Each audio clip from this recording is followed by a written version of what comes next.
Radhe Radhe friends, जय श्री कृष्णा। आप सभी का स्वागत है मेरे चैनल ब्लॉग विद विनीता में।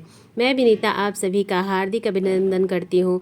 आप सभी को धन्यवाद देती हूँ मेरे चैनल को इतना प्रोत्साहित करने के लिए और मुझे देखने के लिए।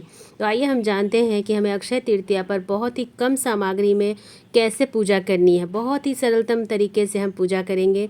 बहुत कम सामग्री में भी हम अक्षय तृतीया की पूजा कर सकते हैं। तो इसके लिए हमने एक चौकी लगा ली। अगर आपके घर के मंदिर में जगह हो तो आप वहीं पे पूजा कर लीजिए।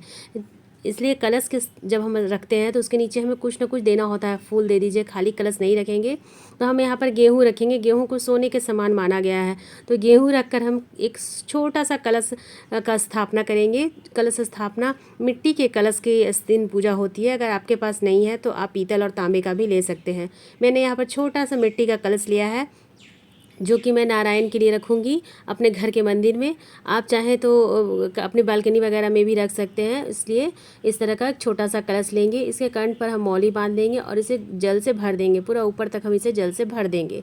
इसके बाद देखिए, हमें इसके ऊपर कोई एक ऋतु फल रखना है। तो आप जो भी हो सके, खीरा, तरबूजा, खरबूजा, आम, जो भी इस वक्त में शीतलता प्रदान करने वाली जो भी फल होती है उसकी पूजा करनी चाहिए, तो उसे हम रख देंगे। इसके बाद हमें गणेश जी की स्थापना करनी है।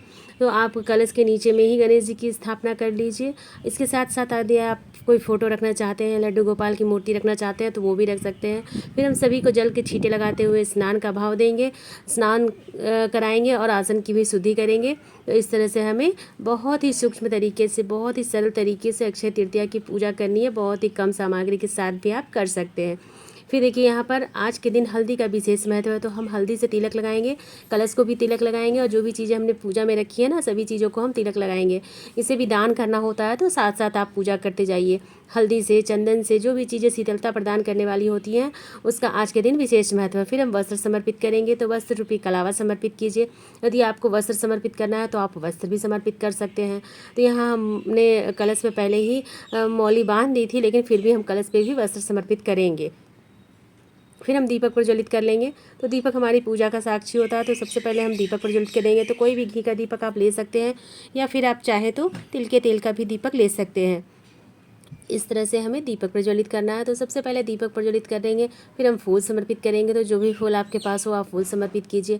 गणेश जी को फूल समर्पित करेंगे, कलश में फूल समर्पित करेंगे, और हम कलश के ऊपर जो फल रखते हैं उस पर भी फूल समर्पित। कलश में सभी देवी देवता का वास होता है, इसलिए हमें कलश की पूजा करनी है। और कलश का आज के दिन विशेष नियम है, तो कलश का दान भी किया जाता है। स्वर्ण के समान माना जाता है, तो कलश की पूजा आप जरूर कीजिए।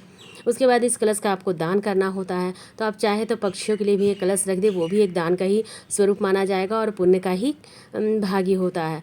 फिर हमें भोग समर्पित करना है। तो जो भी भोग आपने मिठाई ली है, या फिर आप चीनी का भी भोग समर्पित करते हैं, खीरे ककड़ी का भोग जरूर समर्पित कीजिए, क्योंकि शीतलता प्रदान करती है। इस वक्त हमें जो भी फल शीतलता प्रदान करे उन चीज़ों का भोग लगाया जाता है।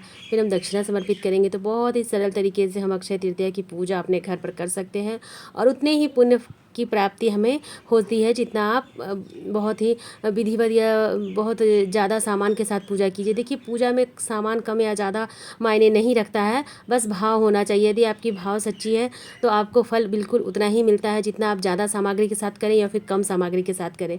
फिर हम चने की दाल समर्पित करेंगे, क्योंकि चने की दाल को सोने के समान माना गया है, तो आप चने की दाल समर्पित कीजिए। इसके बाद हम धूप जला लेंगे। तो कोई भी सुगंधित धूप आप ज़रूर जलाइए, क्योंकि भगवान को सुगंधित चीज़ें बहुत ही अधिक प्रिय हैं।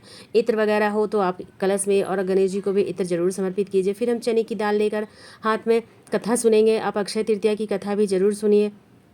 यदि आप व्रत करते हैं तो भी, और केवल पूजा करते हैं तो भी आपको कथा जरूर सुननी चाहिए। तो इस तरह से आप बहुत ही सरल तरीके से अक्षय तृतीया की पूजा कीजिए। फिर हम आरती करेंगे।